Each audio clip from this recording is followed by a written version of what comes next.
Yeah, that's it. Yeah, we're counting from 1. So this is Mitzvah Ayin Aleph, Mitzvah 71. Mitzvah 71, Shelo lekalel et ha-nasi. Not to curse the Nasi, Shene'emar, V'nasi b'amecha lo ta'or. Pasuk says you shall not curse the Nasi among your people. Uva perush, the explanation in the Mishnah, Sha-nasi ze ha-melech, the Nasi is the king.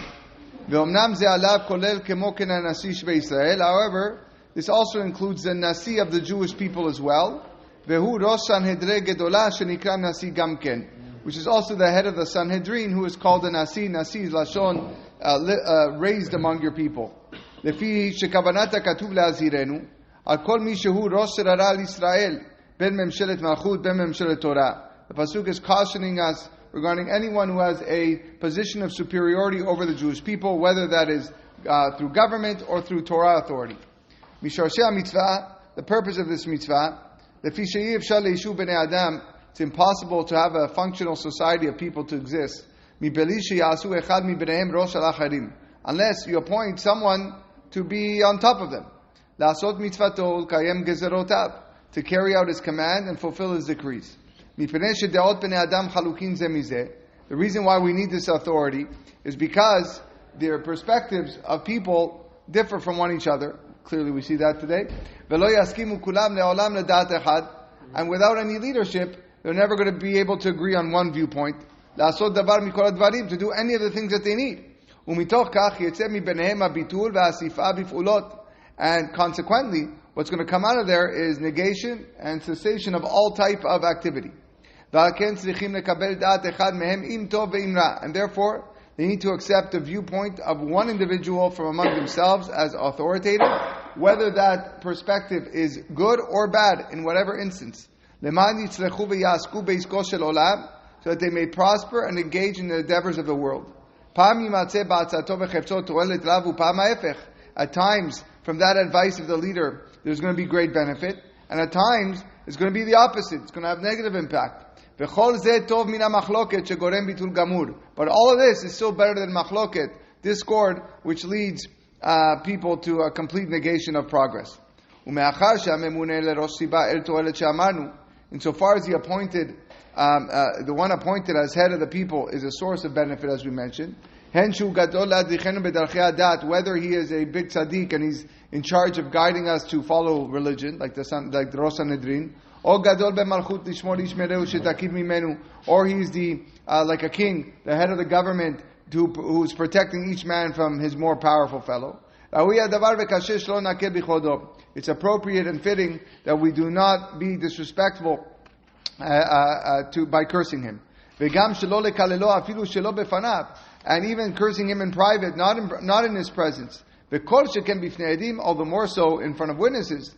So we not come to defy and reject his leadership. A Jewish? Yes. Not a goy. Not a goy, Jew. This is when a person ends up cursing him is because of a bad habit which he accustoms himself in private, whose sof ma'aseu will ultimately manifest in his actions. The machloket alav, and regard to defying a leader,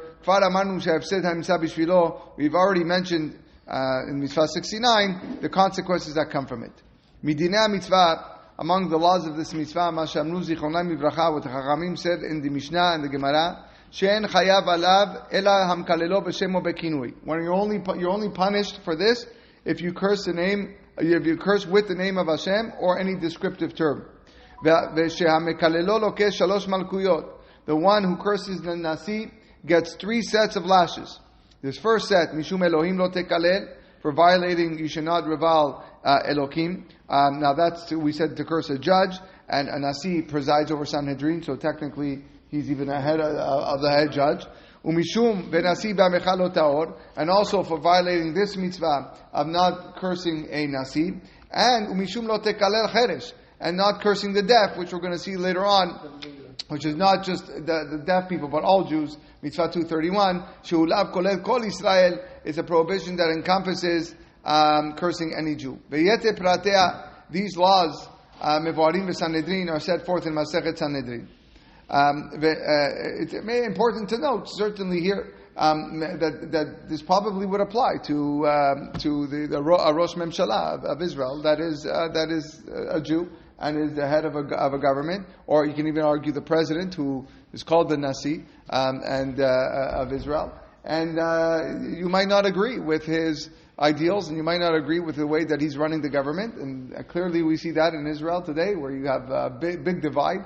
But okay, you disagree, but if you don't have somebody there at the forefront, then imagine what happens. Then it'll be civil war instantly. So you need to have someone there that is guiding the people. The same thing goes with the rabbinate. If you have the head rabbi, you might not agree with some of the things he says, but you might have a biblical obligation to follow him. Certainly, you have a biblical obligation not to curse him.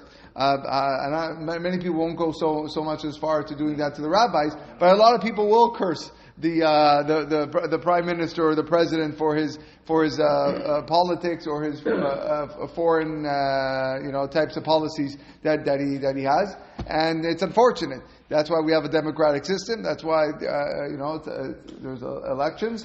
And although you might not agree, okay, so you can vote, you're entitled to your opinion, but it doesn't give you the right to curse somebody out. Okay, I remember when Yitzhak Rabin was assassinated. Yeah. At that time he was hated by many of the rights. And Rabbi Asayag was so upset. You have no idea. I've never seen a quote that. Yeah. He was like virginally on the verge of tears. It was such a big asur because people were upset at what he was doing, or because of what he was doing? No, I'm sure he didn't like what Rabin was doing, but just that they killed the Nasi. Yeah. He was upset. It was a horror. Definitely a stain on our. Okay, so this certainly this mitzvah definitely applies. A lot of people are happy. Yeah. The Canadian Prime Minister is not included. No, not included. Not included. I would not classify him as Nasi. V'noeget b'zcharim v'nekevot. This mitzvah applies to both men and women. Ba'aretz v'chol makom sheniyeh im malkenu o im rosh hanedre gedola, in Israel, and as well as any other place where we might be together with our king or the great Sanhedrin. Ve'oved alea kilelo v'shemo bekinui. One who transgresses this prohibition and curses the Nasi, loke shalosh malkuyot, we said gets 3 sets. Ve'im ben Nasi kilelo loke arba. If the son of the Nasi curses his father, he receives 4 sets of malkut. The shalosh amarnu ve'chad mishum mekalel aviv, and then he gets another one for cursing his father. There is a note over here that I'll read. The Chinuch does not discuss the times in which this prohibition applies, but obviously it is in effect whenever there is a Nasi. After the destruction of the Bet HaMikdash, there was no monarchy in Israel, but for many generations thereafter, the Jews had a monarchical leader in Babylonia known as Reish Galuta. These leaders were descendants of King David, who enjoyed semi-autonomy, and among the Jewish people had the status of a king with regard to imposing justice. The office of Nasi of the Sanhedrin too lasted many centuries into our current exile, even after the great Sanhedrin ceased to sit in the Lishkat HaGazit. As long as these positions existed, the prohibitions to curse a Nasi applied with respect to these leaders. Nowadays, since neither the monarchy nor either the positions exist, this mitzvah is not applicable. Okay, so he says that based on the Radbaz, it's not applicable. Certainly, it won't be applicable on a biblical level, but maybe one can argue on a rabbinical level. It's something that we have to stay away. But cursing a person, for sure, will be classified as cursing a Jew, which you're not allowed to do. Well, that has nothing to do with a Nasi or a Melech or whatever it is. So that, which we'll get there, Lo Tekalel Chedesh, that's cursing any Jew. Okay, B'ezrat Hashem, I'm not here next week, but we'll continue when I get back.